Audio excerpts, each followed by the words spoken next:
Hello students.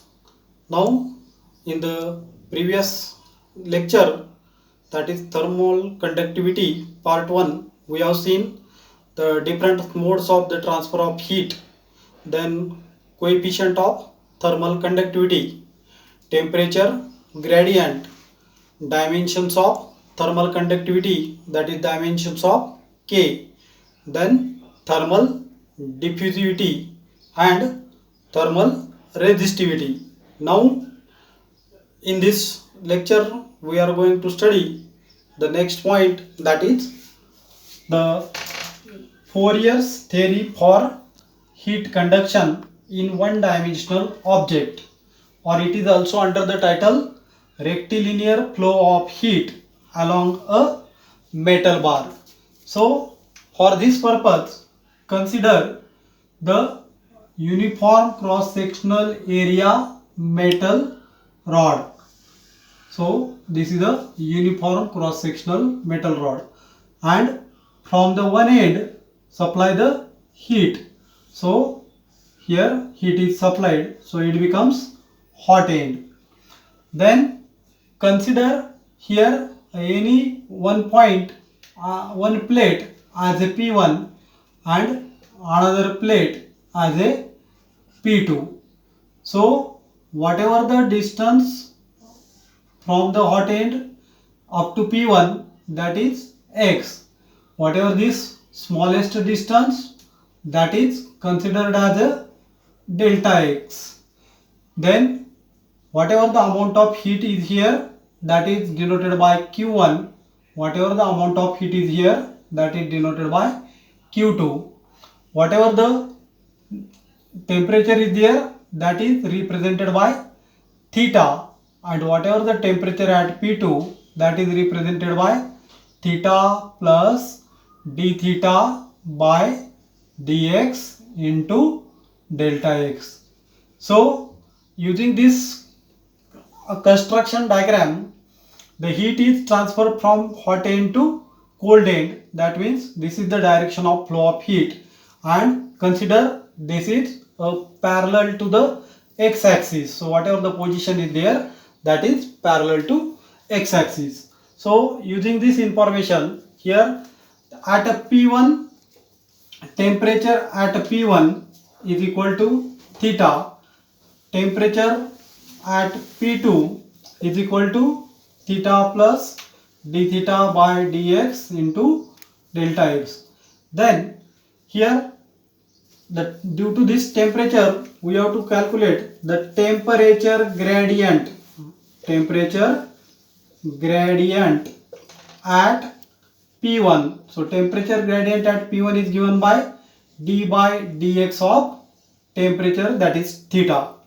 Similarly, the temperature gradient at P2 is equal to d by dx of, so this temperature, so that is theta plus d theta by dx into delta x. So this is about the temperature gradient. Then whatever the heat is entered at P1, that is given by Q1, and whatever the heat is leaving out from the P2, that is given by Q2. So therefore here, whatever we have studied previously, using that relations, here Q1, so Q1 is given by minus Ka d theta by dx. Now I will erase this diagram and I will continue. So here I will continue here the same point. So this is the Q1, that is equal to minus K d theta by dx. Similarly here Q2 is equal to minus Ka d by d theta of all this quantity. So therefore it becomes theta plus d theta by dx into delta x. So this is the amount of heat entered at this position, that is P1, and here at Q2, that is the amount of heat is leaving out. So whatever the net amount of heat flow from this dx area, that means between the plate P1 and P2 from this area, so that is given by Q is equal to Q1 minus Q2, and that is nothing but putting the value of this one, so minus K A d theta by dx minus this total quantity, so this here minus k, again minus Ka d theta by dx, sorry, here dx inside minus Ka d by dx of theta plus d theta by dx into delta x. So continuing this point, I erase this diagram. We get here Q is equal to minus Ka d theta by dx, then this minus minus becomes plus, again Ka d, this theta take inside, so d theta by dx, then this minus this plus becomes a minus, then Ka d by dx of d theta, so it becomes d2 theta by dx square into delta x. So here minus Ka d theta by dx and plus Ka d theta by dx get vanished, and the remaining term is nothing but Q is equal to minus Ka d2 theta by dx square into delta x. So this is nothing but the net amount of the heat flow through between this plate P1 and P2. So this is about the rectilinear flow of heat along the metal bar or in the one dimensions object. Now the temperature gradient is a negative, therefore here Q is equal to Ka d2 theta by dx square into delta x. Consider this as a equation number 1. So using this equation, we have to consider the different states or different cases in the study of rectilinear flow, and therefore here now I write this equation to the above positions and continue to the different cases.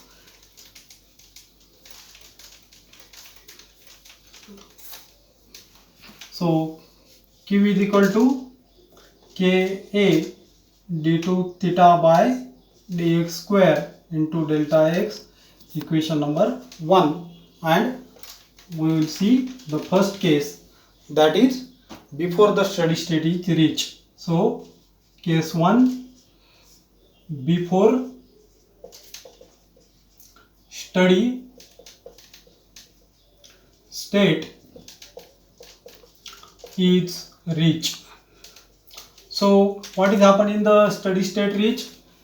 It required to supply the heat, that is amount of heat is required to supply to rise the temperature of the system, and whenever temperature is rise, simultaneously the heat is lost to the surrounding due to the radiations before the system is reaches to the steady state. The rate of rise of temperature is given by d theta by dt, that is increase in temperature per second. It is given by d theta by dt, and hence the total heat is used to rise the temperature of the rod is given by Q, and then here it is given by Q is equal to the mass of the section,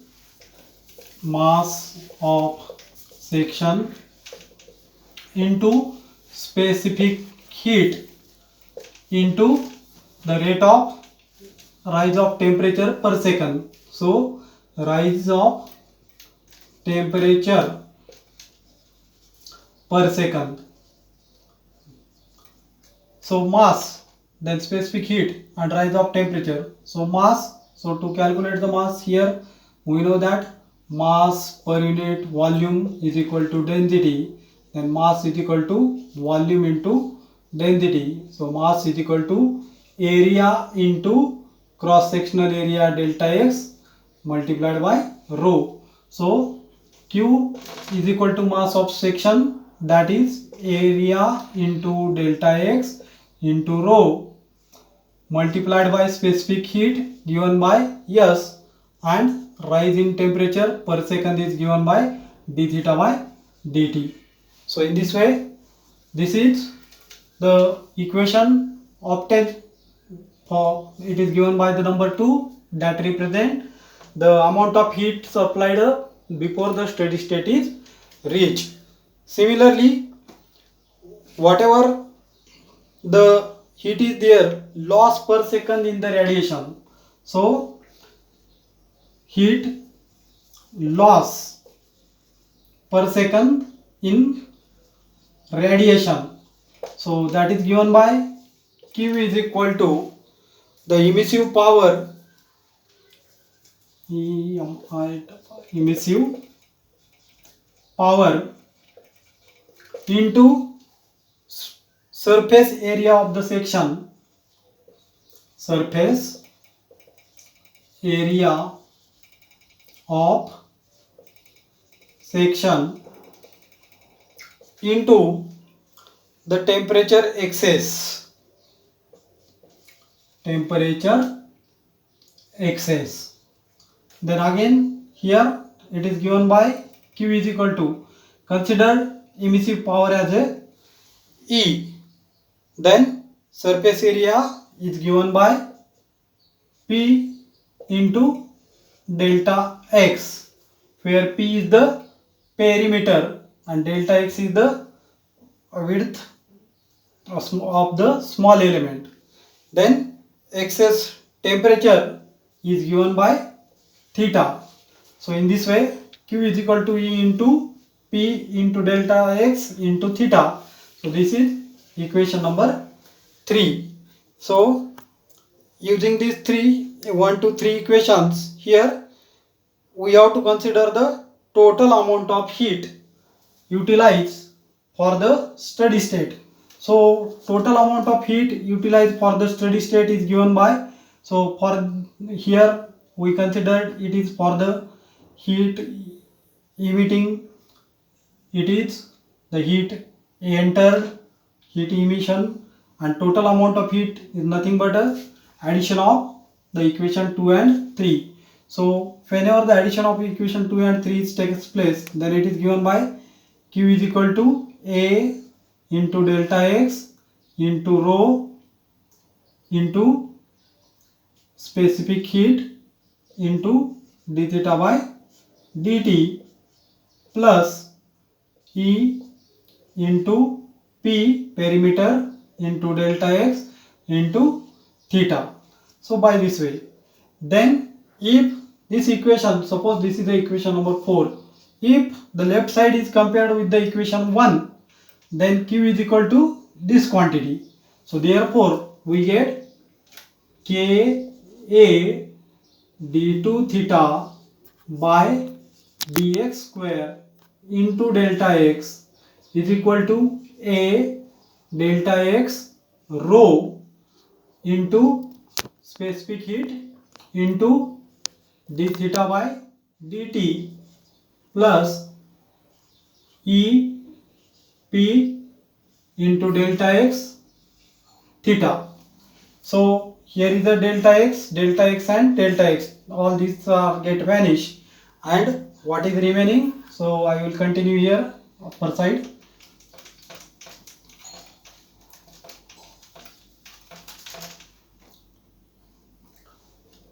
Ka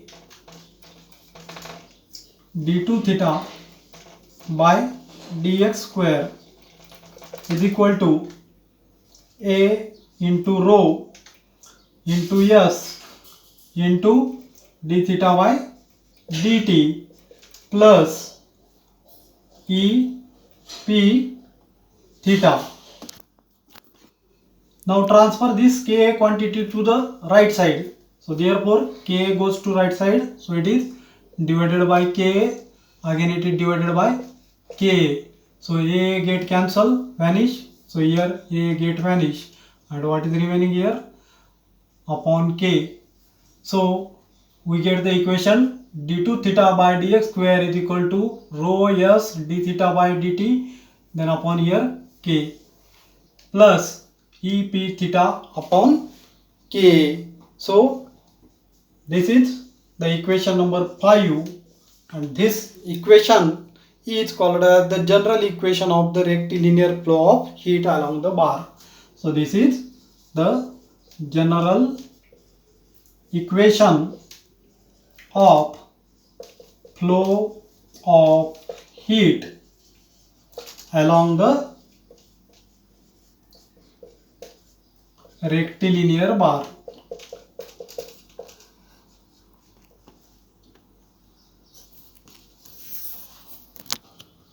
So this is up to the case 1. Now we will see the case 2. So for case 2, what is the consideration? The consideration is case 2, second case consideration, that is heat loss by the radiation. Heat loss by radiation is negligible. So whenever heat loss by the radiation considered as negligible, that means whatever we got the equation 3, that is amount of heat for the radiation. So this equation value is equal to 0, and this value we have to use in equation number 5. So therefore using this value 0, so write the equation. The equation becomes, equation 5 becomes d2 theta by dx square is equal to rho s d theta divided by k, then dt, plus 0. So this plus 0, that means due to this negligible. So why this one is happen? Consider that system is covered with the insulator and no heat is transferred to the surrounding. Hence heat loss by the radiation emissivity is 0, and heat gained by the bar is completely used to rise the temperature. Now whatever here we obtain d2 theta by dx square is equal to rho s upon k d theta by dt. So if you consider the previous equation, that in the basic equation, thermal conductivity, thermal diffusivity. So in the thermal diffusivity, what is happen? The thermal diffusivity is given by H is equal to K upon rho into S. So if this term is considered, this becomes 1 upon H, and therefore this equation become d2 theta by dx square becomes d2 theta by dx square is equal to 1 upon h d theta by dt, and this is the equation for the case that the heat lost by the radiation is negligible. This is equation number 6 given by the equation number 6. Now we will see the another case, that is case 3. So case 3, which is useful for, or which is used for when it is reaches to steady state. System reaches at steady state. So again consider this equation, and what will be happen whenever system is reaches to the steady state. So whenever system is reaches to steady state, that theta become the constant, and hence this first term in this equation, that is d theta by dt, becomes 0. So d theta by dt is equal to 0 in the steady state, and therefore this equation 5 becomes d2 theta by dx square is equal to EP upon Ka into theta. So whatever this term is obtained, so in this term here EP upon Ka is equal to taken as a constant of mu square, and therefore this equation becomes d2 theta by dx square is equal to mu square theta. So whatever this equation is obtained, this is the equations, and for which to get the theta we have to obtain the general solution to this equation as. So consider, so this is the equation number 7, so previous one is 6, so 7, and to simplify this or get the solution to this equation, we have to consider the conditions as theta is equal to a e raised to plus mu x plus b into e raised to minus mu x. So where a and b are the two unknown constants, these a and b are the two unknown constants, and the value of this one can be determined using the boundary condition. Equation solution is given by this one, theta is equal to a e raised to plus mu x plus b into e raised to minus mu x. So consider this as the equation number 8, and using this equation number 8 we have to solve the boundary condition. So theta is equal to a e raised to plus mu x plus b into e raised to minus mu x. This is equation number 8, and we have to solve this for the boundary conditions. So in the boundary conditions, again there are 2 points or 2 parts.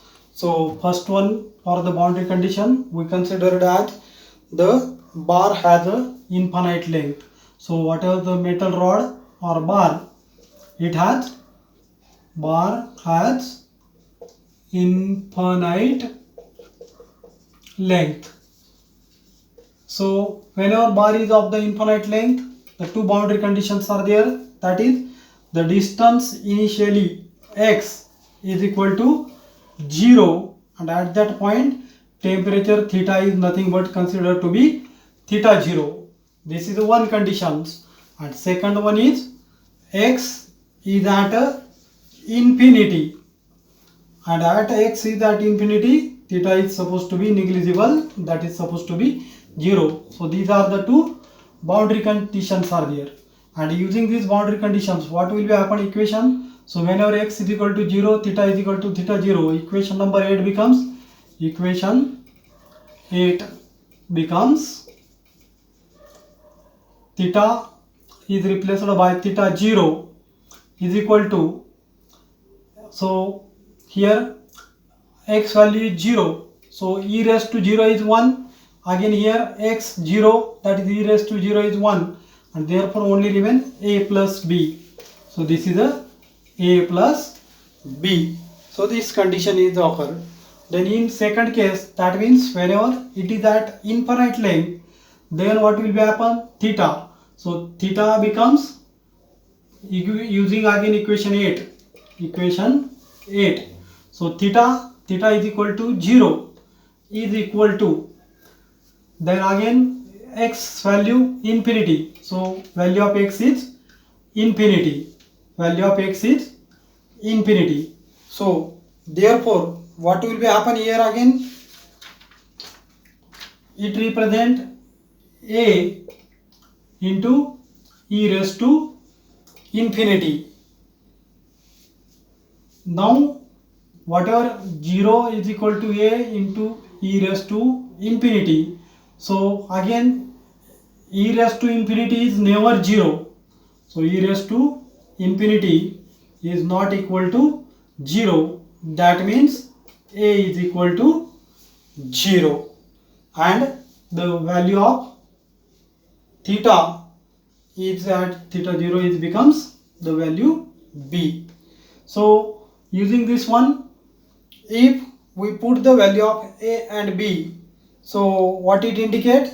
Substituting the value of A and B, so it can be represented as theta is equal to theta 0 into e raised to minus mu x. So this is the solution given by the boundary condition.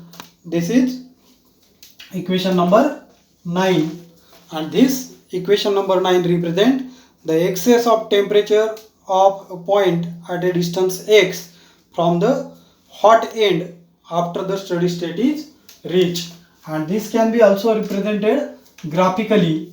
So how it is represented graphically?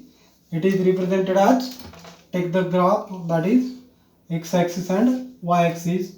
So x-axis indicate the distance x, from the hot end,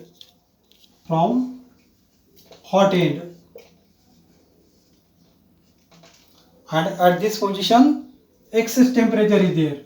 So excess temperature. So if the nature of graph is observed, then it is observed like this one. So it indicates that there is, at initially the excess temperature is very high, and at the hot end, that means it supplied to the surrounding, and then as soon as the distance is increases, the distance from the hot end is increases, the excess temperature is goes on decreasing, and in this way this is about the first boundary condition. Now consider the second boundary conditions. The bar is of the finite length. So first is the infinite length. Now consider finite length. So second condition, bar is of the finite length. So whenever bar is of the finite length, what is happen? Consider the length of bar is L. Length of bar is L. So in such case, what is happen? Again, there are two boundary conditions. Initial condition, x is equal to 0, then theta is equal to theta 0. Then second is x is equal to L, then d theta by dt, so that is equal to 0. So these are the boundary conditions. So what are these boundary conditions? That gives the value of A and value of B. So whatever the value of A, that is given by theta 0 upon 1 plus e raised to plus twice mu L, and the value of B is theta 0 upon 1 plus e raised to minus twice mu L. So these are the boundary conditions.